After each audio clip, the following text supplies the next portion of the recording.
This woman is passing by in the square when she sees her boss's wife sitting in a wheelchair on a man's lap. The woman understands everything wrong and films the whole situation, claiming she needs to tell everything to her boss, finding it absurd everything she is seeing in front of her. And then she starts to get disgusted with the whole scene, so she decides to leave the park after filming enough evidence. The man is actually helping the woman because she had choked while eating. She thanks him for his help as he saved her life as she was choking. He was also quite scared as he thought she would eventually choke to death, but is relieved that he was able to help her.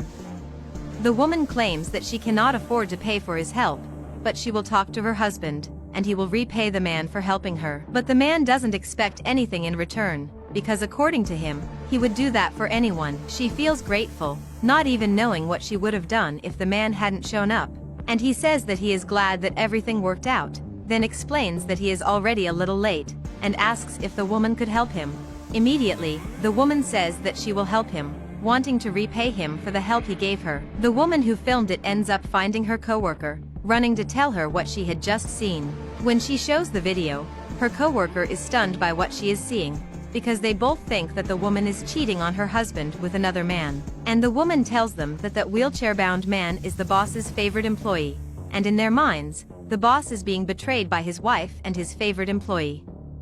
The colleague wants to know what the woman is going to do with that video. She makes it clear that she is going to tell the boss, because she doesn't want to miss the opportunity to get along with him. The colleague thinks the woman is very clueless, but the woman replies that she is actually very smart, and wants to know what her colleague would do if she were in the same situation. She replies that she would never tell what she saw.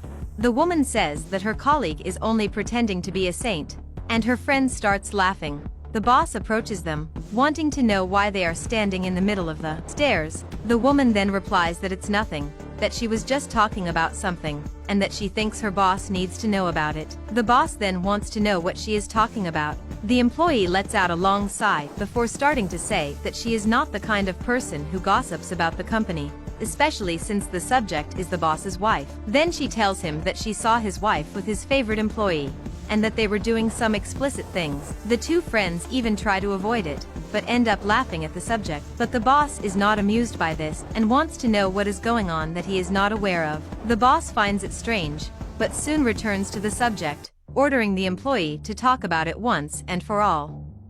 She promises that it's not gossip, she didn't even want to talk about it, but it's something about fidelity, and so she can't keep quiet. So she needs to show it to her boss to make him believe her. The employee shows the video she shot of her wife with the wheelchair-bound man, and from the angle she shot it, it really looks like they are doing explicit things. The boss also believes the angle she shows the video from, and he is appalled and upset. And the woman keeps creating other stories, saying that it is really true that this happened, and that she was quite shaken by the whole situation. The boss is shocked and shaken, wondering how he could be stabbed in the back like that, especially since he is one of the best employees in his company. She then starts to make up lies, saying that his wife did not notice her because she was not wearing her company uniform, and that she was not wearing her uniform because the boss's employee kept staring at her strangely. She explains that she didn't want to comment on this, but she feels extremely uncomfortable around that employee, because he looks at her in a way that looks like he is going to attack her. She didn't even want to talk about it with her boss, because the subject makes her very uncomfortable, but she has been feeling harassed at work by this employee for some time. Wherever she goes, he looks at her strangely, and tries to explain that the situation that happened is not good, but it was the way she could talk about it with her boss.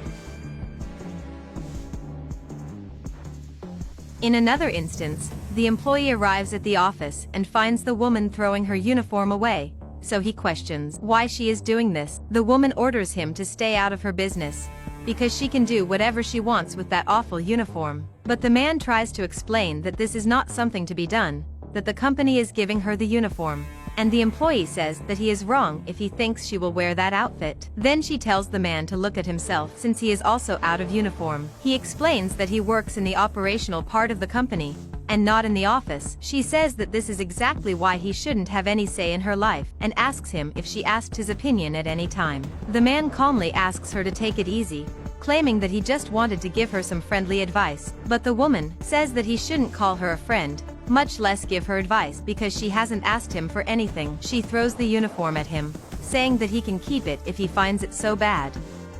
And back to the present moment, the boss asks the two of them to have a talk in his office, as it is an awkward subject for both of them. The woman agrees with the boss and the two go to his office.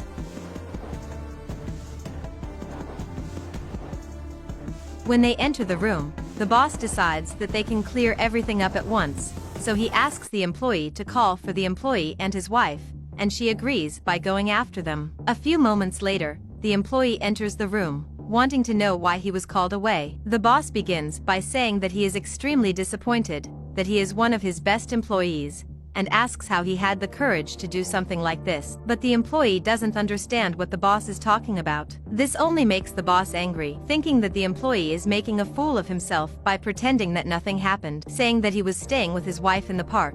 The wheelchair user immediately denies that information, saying that he would never do that, would not throw his years of work away like that. However, the boss just says that against facts there are no arguments. The employee says that he would never do this to his boss's wife, that this was not the situation, and he can explain what was really happening. The boss doesn't believe him, saying that he doesn't want any explanations, that he has already seen what he had to see, so he doesn't want any justification from the employee. So he fires the employee, saying that he was indeed staying with his wife in the park. He would never accept that kind of situation in his company, and yells that he can go to HR, get his things, and never step foot in his company again. The man begs for that job because he is handicapped and cannot walk, and he needs that job to support himself, but the boss doesn't care, telling him to get by. When the man tries to argue, the owner yells at him to leave his room immediately, before he calls for the security guard, and with no choice, he leaves, quite upset by this accusation of something he never did. Soon after, his wife enters the room, questioning what all the yelling was about because she could hear everything. Angry, the husband says that he doesn't want to talk to her at that moment, ordering her to leave the room. The woman ignores him, questioning what happened, because her husband has never treated her like this before, and the husband wants to know how she has the courage to come into his office. She is totally confused, not knowing what her husband is talking about. Then he calls her shameless, accusing her of being with a company employee in broad daylight, and even has the nerve to ask her husband what happened. And the wife says that someone is putting something in her husband's head. She asks him to explain himself, but the man yells at her, and doesn't give her a chance to say anything. He orders her to leave his room, but the woman tries again, wanting to tell her husband the truth of the whole situation, but the man only says that he wants a divorce because he is tired and will not be able to keep the relationship going. The woman doesn't accept it, because he won't let her explain herself, and knows that this story of betrayal is all lies. He just says that he is tired, and that if she doesn't want to leave the room, then he will leave and she can be alone there. The wife begs him to give her a chance to explain, but the man just tells her to let him go. The woman stays behind, desperate for everything that is happening to her. Moments later, the wheelchair-bound man is begging for a job on the street, because he needs to put food in the house. The woman he saved his life sees him from afar and recognizes him.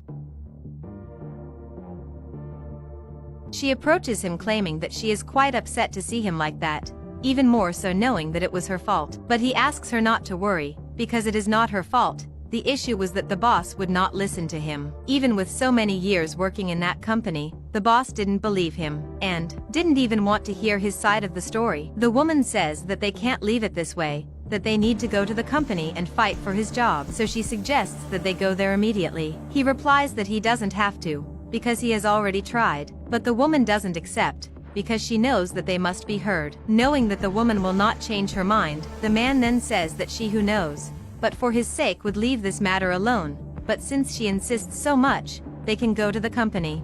Meanwhile, at the company the employee uses emotional blackmail to get a few days of vacation, arguing that she is still very down about the recent events at the company. He explains that she already had a day off, so he is down one employee, and therefore cannot release the employee from vacation. And in a suggestive way, she asks if he can let her go if she does something extra for him. But their attention is drawn to the newcomers in the room, and the boss asks what they are doing in his company. His wife then comments that they must have arrived at a very wrong time, and the husband gets up saying that she has no right to say anything. The wife says that she is only there to clarify the situation, and that he will have to hear the whole story. The boss says that she has nothing to explain, that he also does not need to explain anything to her, that it's over and the video is all cleared up. But she says that the video shows the situation in a totally different way. The former employee then says quite calmly that he tried to explain before. His wife was choking on a candy, and he was trying to save her. The employee says that she doesn't know anything, that she just recorded what she saw. And the boss asks if this is really true. The wife explains that the man was trying to help her, that she really choked and that's all it was. The boss says that he might even believe that story, but to know about the fact that the man was harassing the female employee at the company. The man immediately speaks up, claiming that he never harassed the female employee, that she is just his coworker, and it never went beyond that. The woman begins to stutter, but continues to support her lie, saying that the man was indeed harassing her, and that is why she was no longer wearing her work clothes. The man tells her to be ashamed of herself, because he saw her when she was throwing her clothes in the trash, and tells her to tell him the truth. The boss questions if it's really true, because she said she didn't wear the uniform to avoid harassment from the employee. He is left not believing all the lies she has made up, and wants to know if she is aware of the huge mess she has made at the company. That she made the boss fire a good employee, that he almost divorced his wife, and the man was asking for a job on the street because of it. So he tells the woman to leave his company immediately. She tries to argue, but the boss gives her no room, ordering her to leave at once, telling her to go to HR, get her accounts, before he forcibly removes her from the company. With no choices, the woman leaves, knowing that she could make the situation worse if she stays. Calmer, the boss asks the man for forgiveness, saying that they can talk about this later, that he wants the man to come back to the company. Then he asks his wife for forgiveness, for not having trusted her word, and for having ended up believing the other woman's word, even after many years of marriage. And his wife forgives him,